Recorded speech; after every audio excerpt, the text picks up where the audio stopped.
Buenos días, un cordial saludo a todos. Hoy les voy a hablar de la teoría de Augusto Comte y de Herbert Spencer. En el caso de Augusto Comte, él fue una persona que le tocó vivir dos movimientos sociales muy abruptos, muy drásticos en la época en la que él nació. En primer lugar, cuando él nace en el momento en que surge la revolución o triunfa la revolución francesa, de un movimiento monárquico, de un movimiento donde estaban en la esclavitud y en la opresión, hacia un movimiento de la nacimiento de la república o de la democracia con manos de Napoleón Bonaparte. Es decir, Napoleón Bonaparte triunfa y lleva a Francia a lo que conocemos como una república.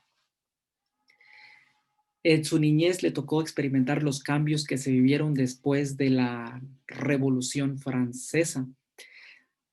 Años después llega otro movimiento drástico que es el movimiento de la Revolución Industrial.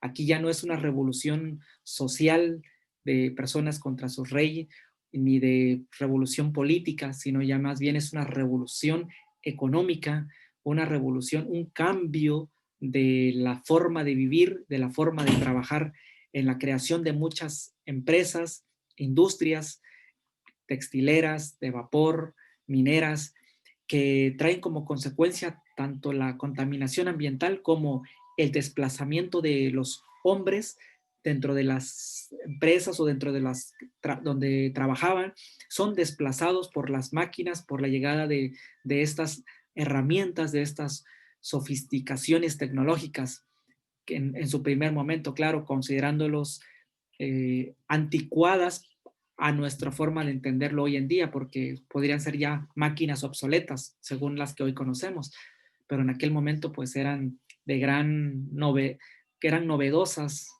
eran impactantes. Bueno, a él le toca experimentar eso, ver que la gente se queda sin empleo, hubo mucha mortandad porque naturalmente no había la economía sustentable para las familias, le toca ver ese desplazamiento de personas en las calles, es decir, una sociedad rota, es una sociedad fragmentada o fraccionada por este tipo de movimientos que experimentó la sociedad.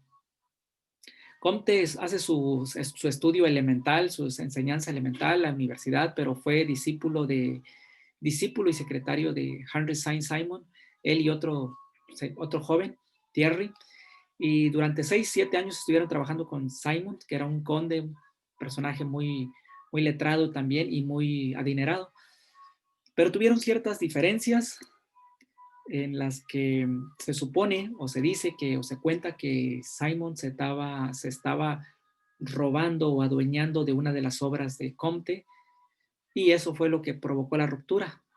Thierry por su lado, Comte por su lado y Saint-Simon por su lado también. Comte después escribe por allí el postulado que iba a llamar física social o fisiología social, pero ya no le llamó de esa manera porque ya Henry Saint-Simon ya lo había utilizado, ese es el nombre que le iba a dar a su teoría.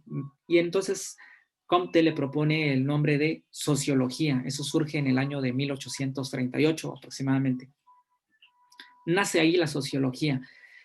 Hablamos de Comte del positivismo francés. Positivismo, así se le conoce a su teoría de Comte, positivismo. Positivismo viene de la palabra positivo. Lo positivo es lo práctico, lo útil, óptimo, observable, medible, demostrable, cuantificable. Es decir, aquello que sea práctico para la vida. Si no es práctico, si no es útil, si no es importante, si no es óptimo en calidad, no sirve. Pero ¿cómo logramos eso? A través de la observación, a través de la medición de sus datos. O sea que para que sea una ciencia positiva, se tiene que observar. Esos datos que nosotros vemos en la sociedad, los observamos, o eso es lo que hacen los sociólogos o los investigadores, recolectan toda la información, todos los datos, los analizan, los sistematizan y basado en una metodología propia de esa disciplina, establecen una conclusión y publican su artículo, su teoría, su investigación. A eso se le conoce como positivismo, aquello que pueda ser demostrable. si no ha pasado por nuestros 5 sentidos, por nuestra experiencia, por nuestros órganos sensitivos o sensoriales, no se le puede llamar conocimiento según en esta teoría, pero esos datos se tienen que analizar. ¿Va? Comte establece dentro de la sociología, física social, que se llamó más tarde sociología, 2 elementos, estática social y dinámica social. ¿Qué es la estática social? La estática social es el orden. No es que la sociedad estuviera estancada, sino que hubiera orden nada más. Que lo que le caracteriza a esta parte de la sociología, que es la estática, que el lenguaje, la división de trabajos, la familia, el Estado, la religión, todo estaba en armonía aparentemente. Como por ejemplo nosotros, antes de vivir lo del COVID-19, la sociedad aparentemente estaba en armonía, estaba en lo normal, en un orden. Ibas a la escuela, al trabajo, a tus congregaciones, clubs o lo que sea, y todo era normal, aparentemente había un orden. Pero viene esa situación del COVID y cambia la vida a millones de personas, tanto en el sentido del empleo, en lo económico, en lo social, en sentimental, en muchos aspectos de la vida, hace cambiar a las personas, desestabiliza. Entonces, este orden existe en la sociedad, así lo estudiaba Comte en la sociología, que había algo así. Pero también él hablaba de otro concepto que se llama dinámica social. La dinámica social es que la sociedad está en altibajos, va evolucionando y tiene sus altibajos, dependiendo de las políticas de Estado de cada país. Esto de la dinámica social se le conoce más bien como progreso. Bueno, aquí es el orden y aquí es el progreso. En la dinámica social es el progreso.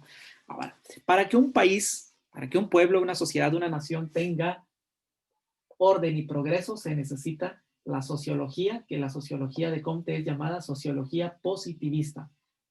Bueno, vamos a seguir hablando de esto. Comte después publica un tratado que habla sobre los estados de la mente, 3 estados de la mente por las cuales las personas pasan. El estado teológico, que está en la base, el estado metafísico y el estado positivista o positivismo. Estos 3 estados de la mente son las formas como la persona o la gente ha concebido la sociedad, cómo la interpreta, cómo la visualiza, cuál es su visión de la sociedad. En la primera fase teológica la puse aquí, en la primera, porque es la primera que surgió, o el primer estado mental del ser humano para concebir el mundo. Y Comte a este estado le llama la fase de la niñez. ¿Por qué? ¿Qué caracteriza a los niños? A los niños lo que les caracteriza es la imaginación. Crean seres fantasiosos, inventan amigos imaginarios. Es lo que hicieron aquí. Hace miles de años la sociedad, cuando no existía la ciencia, su pensamiento era teológico. Atribuían todos sus actos o todos sus actos y sus comportamientos y todo lo que sucedía en lo social y en lo natural se lo atribuían a sus dioses. Dioses que ellos habían inventado, que habían creído. Por ejemplo, los griegos inventaron a sus dioses. Los griegos, los romanos, los egipcios, babilonios, sumerios, cada cultura tenía sus dioses y muchos de ellos eran dioses antropomorfos, mitad hombre y mitad bestia. Algunos con cara de caballo, con cara de aves, con cara de leones, de águilas, en fin, eran y mitad hombre y mitad humano. Eso estaba en la conciencia del ser humano. Y si un grupo de personas o una familia, una tribu estaba viviendo una situación X que era desagradable, se lo atribuían a un castigo divino, a un castigo de sus dioses por sus comportamientos. Entonces, la explicación que le daban a cómo funcionaba la sociedad era que se lo atribuían a sus dioses, a sus religiones. En este pensamiento, en este sentido, los hombres le atribuían a todos los fenómenos sociales, a todo lo que acontecía en la vida, a fenómenos sobrenaturales, es decir, fenómenos que no tienen explicación, cosas milagrosas. Estos son los fenómenos sobrenaturales.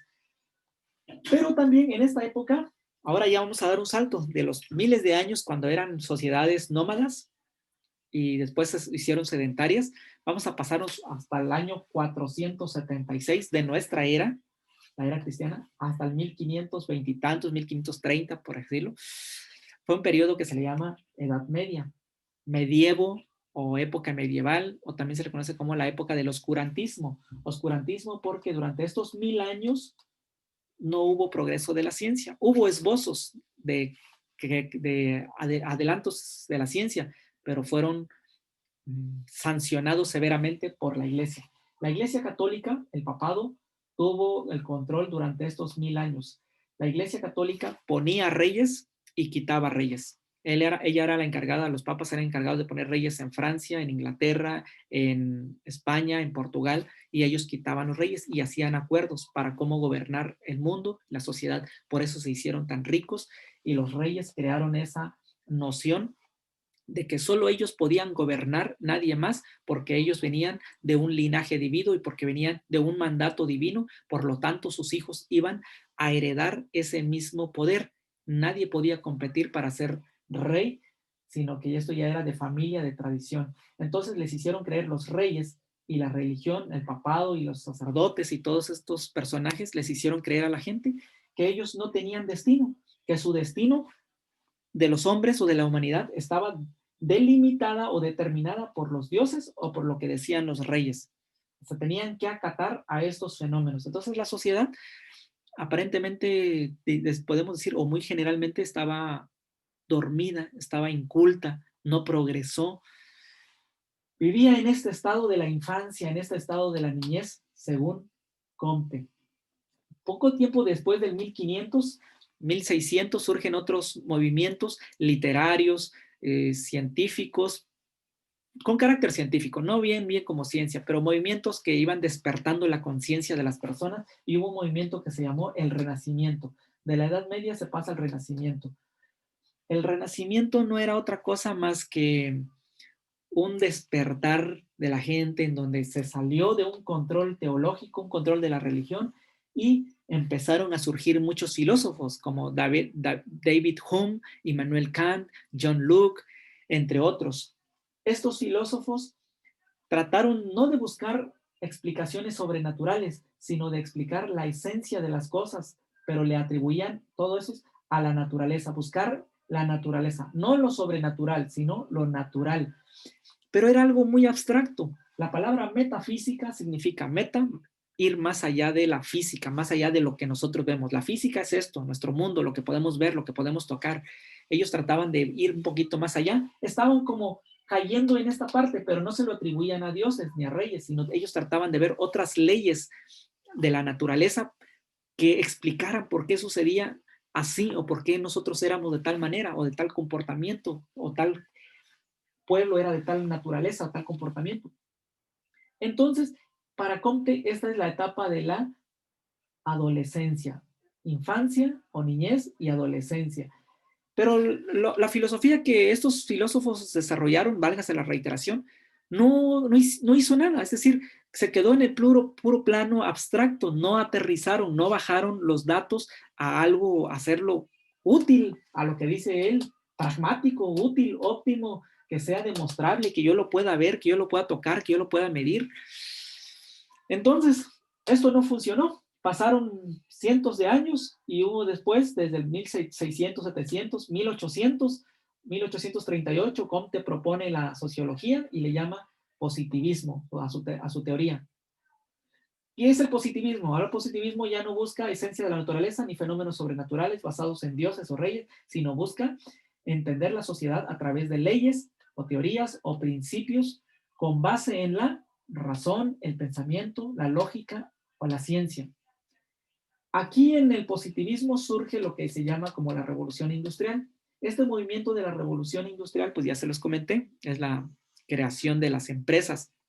Entonces Comte aquí ve que, bueno, pues vamos a hacer algo por la sociedad y se instaura una empresa que da, no sé, beneficios a cierta parte de la población. Entonces esto es demostrable, esto es algo útil a lo mejor solamente para un sector de la población, mientras que otros fueron muy desfavorecidos, pero según según la perspectiva que se quiera ver, según si es perspectiva capitalista, si es socialista, si es comunista, entonces, pero en fin, esto es medible, esto es medible.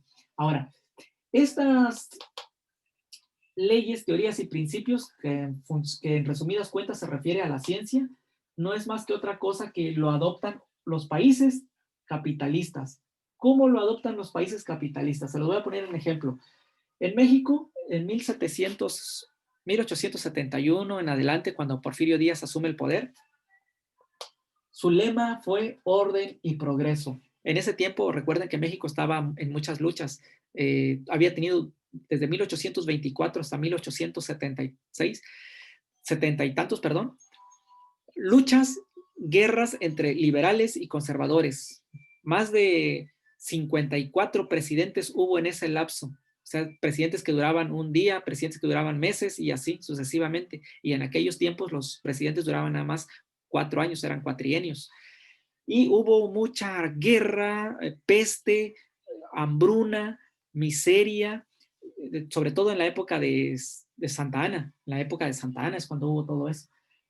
Y mucha guerra, mucho conflicto político, militar. Entonces, Porfirio Díaz, cuando asume el poder, dijo, basta de todo eso, vamos a poner orden. Orden quiere decir que haya paz, que haya tranquilidad, que las esferas, la familia, la escuela, el Estado, el gobierno, todo estén en paz. Y también debe haber progreso, no solamente el orden, sino que también debe haber progreso. ¿Y cómo trajo Porfirio Díaz el progreso? Basándose en estudiando a Comte, dijo, pues hay que utilizar esa filosofía de Comte. ¿Cómo? Es decir, invirtiendo para que esto funcione, para que la sociedad funcione, ese orden a veces necesita ciertos cambios, ciertos movimientos. Coméntoles, por ejemplo, que a veces estamos tan habituados en nuestro trabajo con ciertos procedimientos, ciertos aparatos, ciertas políticas, y de pronto nos cambian esos requerimientos, nos cambian esos parámetros, llegan actualizaciones, llegan otras normatividades, y tenemos que adaptarnos, tenemos que enfrentarnos a esos retos, pero mucha gente dice, ¿será que lo voy a hacer bien? Hay incertidumbre, y mucha gente le gusta la comodidad, le gusta estar aquí en el orden, en la normalidad, pero para que haya crecimiento, para que haya evolución de la conciencia, de la mente, y haya no solamente evolución en la mente, sino también evolución en la sociedad, en lo económico, en lo social, en lo político, en lo educativo, en lo religioso, en todas las esferas de la vida, necesitan haber cambios que modifiquen esto de alguna manera y luego estabilicen. Es decir, que haya un sube y a lo mejor hay un baja, pero que haya subiendo, que vaya subiendo, que vaya subiendo, y si hay altibajos, pero que la sociedad vaya subiendo. Eso es lo que se trata con esto del orden y el progreso. Y lo trajo Porfirio Díaz a través de la inversión extranjera. Vinieron empresas holandesas, empresas alemanas, empresas de Inglaterra, empresas anglosajonas, empresas españolas, empresas de Estados Unidos que vinieron a insertar sus industrias en México y su economía en México. Vemos la tabaquera, la de vidrio, la de textil, todas esas de industrias que tenía Porfirio Díaz en Río Blanco, en Veracruz, en Sonora, las minas, las minerías, cuando hicieron la huelga de Cananea, todo eso, la extracción de la minería y de los recursos naturales que vinieron empresas a poner aquí trabajadores y compañías, levantó a México. Entonces, Porfirio Díaz trajo la inversión extranjera a México, se crean los trenes, se abren los caminos entre ciudades, se abre el comercio, se diseñan las glorietas, se le da una perspectiva, se renuevan las familias, la vestimenta, adoptan otro tipo de vestimenta similar a la de Francia, porque Porfirio Díaz había vivido en Francia, conocía muy bien a la teoría de Comte, a los franceses, cómo habían evolucionado. Entonces Porfirio Díaz trae un cambio, viene la energía eléctrica, México aparece en el mapa, es decir, es reconocido en el mundo gracias a Porfirio Díaz, aunque naturalmente solo como el 20% eran favorecidos por este orden y progreso de Porfirio Díaz, y el 80% eran analfabeto, vivían en esclavitud, trabajando las minas, trabajando las industrias de las compañías extranjeras. Eso sí es cierto. Hubo mucha pobreza, pero también en lo económico hubo un progreso para las empresas, para los capitalistas, sí hubo un progreso económico, pero no precisamente hubo desarrollo para todo el país. Bueno, entonces lo que Comte proponía aquí es que en esta fase el ser humano ya no es un adulto, ya no es un niño, sino ha llegado a la adultez o ha llegado a la madurez, haciendo uso de la razón, el pensamiento, la lógica y la ciencia por analizar todos esos datos.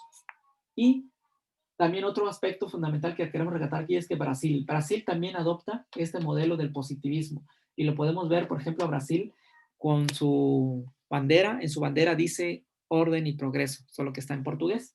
Entonces ellos adoptan esa tendencia, esa medida, ese principio de Augusto Comte, de la teoría de Augusto Comte.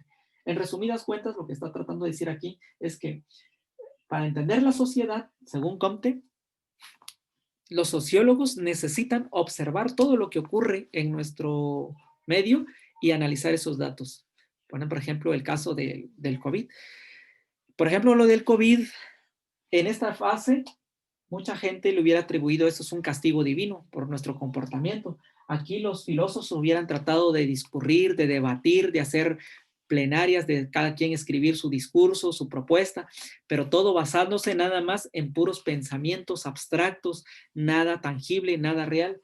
En este caso aquí se investiga el aire, se investiga la atmósfera, se van al origen, se rastrea el origen de ese fenómeno, de esa bacteria, de ese virus, y si se llega, si es un animal, si es una persona, si eso fue una planta, si fue algún otro elemento, lo llevan al laboratorio, lo analizan en el laboratorio, lo están viendo, lo pueden oler, lo pueden palpar, pueden medir el grado de evolución de ese microorganismo, cómo están compuestas sus células, de qué mutó, si es un microorganismo nuevo o si es una mutación, y le hacen ahí sus antídotos, etcétera, etcétera.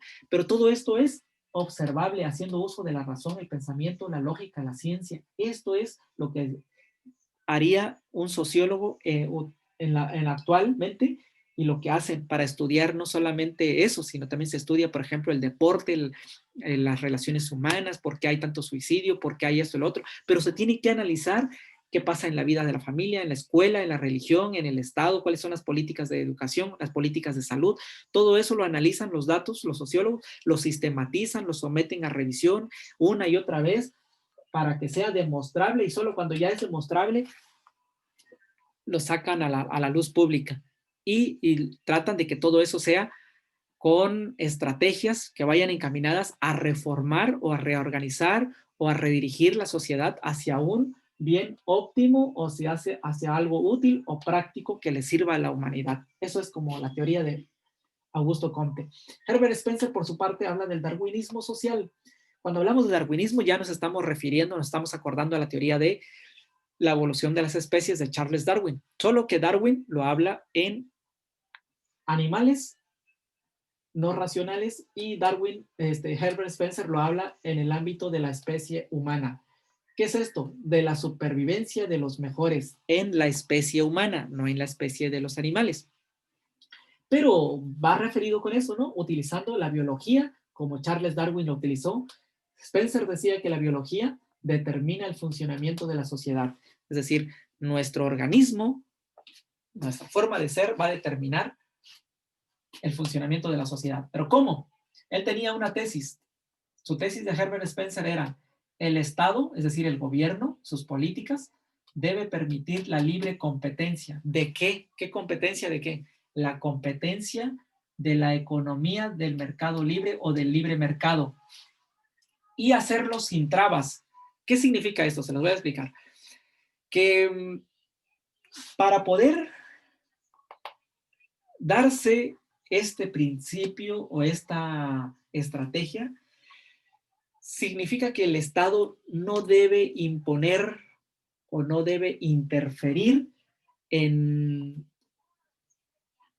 los productos o servicios que uno va a vender. Imaginemos que tú tienes un producto, un servicio que vender. Hoy en día en México, si tú quieres poner, a lo mejor pensando un negocio muy simple, muy pequeño y que se ha visto muy común, vender hot dogs o una taquería pequeñita en las afueras de tu casa, de tu calle, no es tan fácil. Se tienen que sacar muchos permisos para poder poner ese producto a la venta o ese servicio a la venta. Además de que tienes que tener esos reglamentos, de que debes poseer todos esos requerimientos, esas políticas que el Estado establece, medidas de seguridad, de higiene, permisos ante tal secretaría, ante tal instancia, tarda demasiado el proceso. Es muy burocrático, es que te mandan para allá, luego por acá, etcétera, etcétera.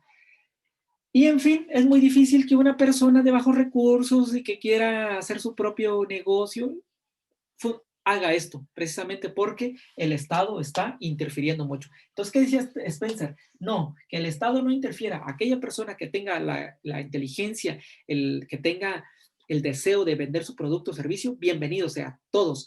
Entonces, él decía que todos tengan la libertad de comerciar o de poner su empresa, su negocio o su imperio, como le quieran llamar. Y todo esto nos va a permitir que esta libre competencia en el mercado nos va a permitir a un progreso y a un desarrollo de la sociedad. Pero ¿cómo? ¿Cómo lo vamos a hacer? A través de los más aptos, capaces, esforzados y ambiciosos. Es decir, que solo los más aptos, capaces, esforzados y ambiciosos podrán llevar a la sociedad al progreso y al desarrollo. Recuerden, insisto, todos, según Spencer, tienen la oportunidad de poner su mercado, competir en el mercado, sin que el Estado interfiera. Eso era su visión, ¿ok? Era su visión, de que no interfiriera el Estado. Pero que ya una vez todos estando en la competencia libre, solo los más aptos, capaces, esforzados, ambiciosos, inteligentes o visionarios iban a ser los que iban a triunfar. Si era necesario que los más esforzados o ambiciosos pasaran sobre el otro, derrumbaran tu empresa, tu negocio, tu bien o servicio que estabas ofreciendo, no hay ningún problema, según Spencer, el Estado no debe interferir. Aquí van a sobrevivir o van a destacar y se van a hacer más poderosos económicamente las empresas por las personas que sean más ambiciosas, inteligentes, capaces y esforzados. Pero recordemos que aquí la apertura que está dando Spencer es que todos tienen la misma oportunidad de competir. Así aquella persona que a lo mejor no tuvo toda una carrera universitaria, pero es más ambiciosa, más esforzada, pues probablemente le gane a una persona que haya tenido una maestría, un doctorado. Pero eso va a ser sin trabas, sin trampas del Estado, que solamente entre ellos se discutan por comerciar o vender su producto. Y la sociedad, después la sociedad y el Estado deben premiar a estos, a los capaces, a los esforzados, a los aptos, a los inteligentes y a los ambiciosos por llevar a la sociedad al progreso y al desarrollo. Después de haber triunfado, la sociedad constantemente debe estar premiándolos y reconociéndolos con dinero, con alabanzas o con cualquier otro tipo de estímulos para que ellos sigan llevando a la sociedad hacia el progreso y hacia el desarrollo, tanto económico como social, político, etcétera, etcétera. Los dueños de empresas, los ricos, los grandes empresarios o multimillonarios capitalistas apoyaban esta teoría de Herbert Spencer. Por supuesto que estaban a favor y aplaudían esta visión, porque hay muchos de ellos que no podían competir porque el Estado estaba interfiriendo mucho, reglamentando mucho para poder poner una empresa, un negocio. Entonces, claro que apoyaban esto para que el Estado no se metiera en el libre mercado. En pocas palabras, aquí lo que está diciendo Herbert Spencer es que si hay necesidad de pasar sobre el otro, hay que hacerlo. Si hay que derrumbar al otro, hay que derrumbarlo, con tal de llevar a la sociedad al progreso. Ahora, hay un punto muy interesante de la teoría de Herbert Spencer que él propuso esto. Él rechazó o tenía un rechazo a las políticas de bienestar social. ¿Qué son las políticas de bienestar social? En nuestro contexto se los voy a explicar hoy en día.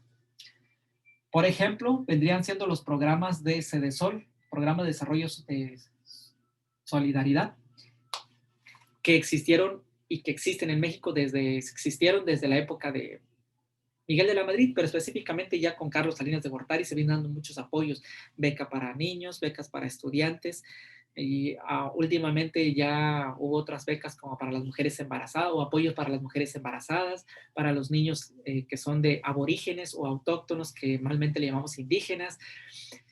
Y hoy en las políticas de López Obrador, por ejemplo, tenemos los apoyos o programas de Cedesol, que son los de ayuda a las personas de tercera edad, a los ancianos, a los de 65 años en adelante, y también a los discapacitados o a las personas inválidas físicamente, no cognitivamente. Se le han estado dando muchos apoyos a través de las políticas de Obrador. De hecho, fue muy criticado López Obrador al principio por eso. Y de hecho, no querían que llegara al poder porque sabían que López Obrador iba a estar ayudando mucho a este tipo de personas, a niños, a mujeres embarazadas y a los ancianos o a las de la edad senectud, a los de la senectud. ¿Por qué? ¿Por qué estaba en oposición o en rechazo a esas políticas Herbert Spencer? Él decía que la redistribución de la riqueza no se debe dar a esas personas, a niños, ni a disválidos o inválidos físicamente, ni a mujeres embarazadas o a las personas de la tercera edad, porque estos apoyos o esta redistribución lastran el progreso y el desarrollo de la sociedad. Lastran, es decir, en lugar de llevarlos al progreso, los llevan a la quiebra, al derrumbe, lo llevan al hoyo, por decirlo así, ¿no? Entonces, por eso Herbert decía, estos apoyos de nada sirven. ¿Qué puede ser útil apoyar a los ancianos o a los de la tercera edad si ya no producen, si ya no son económicamente activos en el país? Entonces, todo ese dinero que se está dando a ellos, mejor, según en la postura de Herbert Spencer, que se invierta en las industrias, en los comercios, para que haya más fomento a la economía, al turismo y haya más empleos. Esa es la visión de los capitalistas, ¿verdad? Pero los socialistas o comunistas pensarían, bueno, pues hay que apoyar a todas las personas por igual, teóricamente, ¿verdad? Un multimillonario llamado Rockefeller promovía esta teoría, esta visión de darwinismo social o la teoría de Herbert Spencer. Se cuenta que Rockefeller todos los domingos en las clases matinales de la iglesia, o domingos matinales o domingos o escuelas dominicales, en las mañanas dice que llegaba Rockefeller a hablarles o darles charlas a los niños después de que recibían el catecismo, no sé qué les enseñan en las iglesias. Les enseñaba esta visión de que había que prosperar, de que había que salir adelante, ser un gran empresario, y que si para ser un gran empresario había que derrochar o derrumbar o pasar por encima del amigo, era necesario. Si era necesario eso, tenías que hacerlo con tal de salir adelante y con tal de que la sociedad progresara económicamente. A lo mejor no hubiera un desarrollo para toda la sociedad, pero sí hubiera un progreso económico para los más aptos, los más capaces, los más esforzados, sobre todo los más esforzados, los que se esforzan continuamente, los visionarios. En pocas palabras, o en resumen, esta teoría nos está hablando de la teoría de las especies de Charles Darwin, de que sobrevive el más fuerte, de que el más fuerte se devora al más débil. Solo que la teoría de Charles Darwin pues es una visión meramente del animal salvaje, y en esta visión de Herbert Spencer pues se está refiriendo a un darwinismo de la especie humana, de cómo pudiera sobresalir la sociedad. Y lo hemos visto, que eso sucede, ha sucedido y sucede en nuestro mundo, sucede en nuestra realidad. Pasa así. Hay empresas o grupos de empresas que han tenido que desbancar o pasar por encima de economías pequeñas que apenas empiezan a querer consolidar o fortalecer y que buscan el sustento diario y que las oprimen, no importando su situación, no importando su condición de la persona. Abusan de ese precepto, de esa condición de ser más fuertes, de ser fuertes. A lo mejor no me refiero a físicamente, sino a fuertes en el poder capital, fuertes en las relaciones de amistad con los políticos, con los altos mandatarios, a ese tipo de poder que hacen uso las personas para pasar por encima de aquellos que no están favorecidos con esas relaciones públicas. Entonces, pareciera que estas teorías estuvieran ahí nada más como obras muertas, pero los políticos y los gobernantes lo han implementado en nuestros gobiernos, lo han implementado en sus políticas para gobernarnos y para dirigirnos. Es decir, que nosotros cuando estudiamos esto en la preparatoria o en la universidad, decimos, bueno, pues ya lo escribieron, fue un escrito, un pensamiento de X y ya, ahí quedó. Pero nunca nos hemos puesto a analizar que esto los gobernantes lo utilizaron, a lo mejor de una manera no muy literal, pero de una manera disfrazada, de una manera subliminal, estaban haciendo uso de los pensamientos, de las teorías o las visiones de estos autores, y así nos estaban gobernando. Y nosotros ni en cuenta, ¿verdad?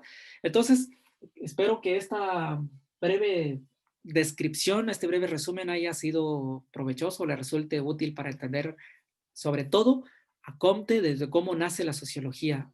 Con él parte el concepto ya formal de la ciencia sistematizada, de estudiar las relaciones sociales, el hombre en sociedad, su comportamiento, las estructuras que la conforman la sociedad, la familia, la escuela, el Estado, la iglesia, etcétera. Y con la visión de Herbert Spencer de cómo la sociedad también podría progresar. El tiempo no nos alcanza, no nos es suficiente para hablar de los demás autores. Está pendiente todavía también Emily Durkheim, Carlos Marx, Henriette Martineau, y hay muchos otros teóricos, y ya estamos dentro de las perspectivas también. No es que quisiera hablarles de más, pero no me alcanza el tiempo, y sé que con estos conceptos hay para abundar y hay para hablar muchísimo. No quisiera nada más leérselos porque no tendría ningún sentido, y trato en la mayor medida posible de explicarles más o menos cómo funcionan los puntos de vista de estos personajes. Bueno, espero abrir otra sesión en estos días para abarcar otros autores y luego ya abrir otra sesión para hablar de las perspectivas de la sociología, la perspectiva funcionalista, interaccionista, la feminista, y parece que hay otra perspectiva por ahí que no la tengo en mente. Pero bueno, entonces nos vemos en la próxima sesión y que tengan un buen día a todos.